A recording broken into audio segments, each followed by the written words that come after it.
আসসালামু আলাইকুম। আপনারা সবাই কেমন আছেন? আশা করি সবাই ভালো আছেন।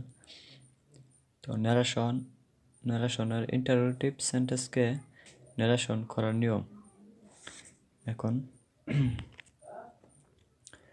তো ইন্টারোগেটিভ সেন্টেন্সকে ন্যারেশন করার নিয়ম হলো প্রথমে সাবজেক্ট প্লাস সেড টু এর পরিবর্তে আস্কড প্লাস অবজেক্ট প্লাস কমার পরিবর্তে ইফ প্লাস ভার্বের যে পার্সন থাকে সে অবজেক্টকে ধরে সাবজেক্ট হবে প্লাস ভার্ব পাস্ট হবে প্লাস বাকি অংশ।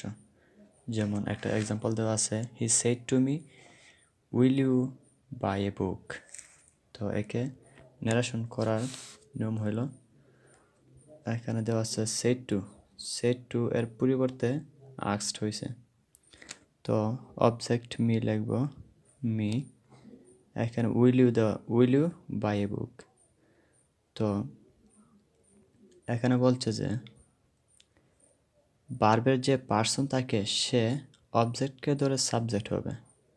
তো ভার্বের পার্সন মিকে ধরবে, তো মি এর সাবজেক্ট হবে আই, এখানে ইফ হবে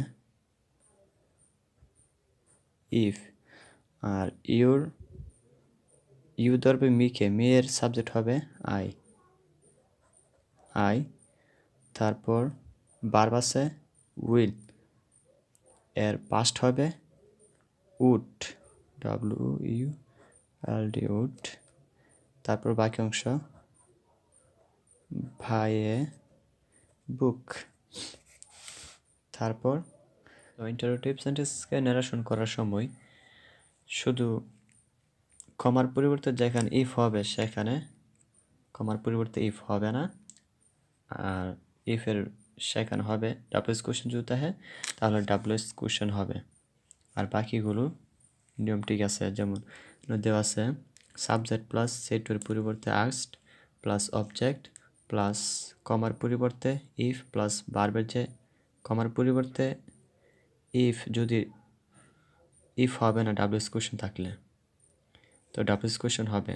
আর প্লাস ভার্বের যে পার্সন থাকে সে সাবজেক্টকে ধরে অবজেক্টকে ধরে সাবজেক্ট হবে প্লাস ভার্ব পাস্ট হবে প্লাস বাকি অংশ। যেমন একটা এক্সাম্পল দেওয়া আছে, he said to me what are you doing.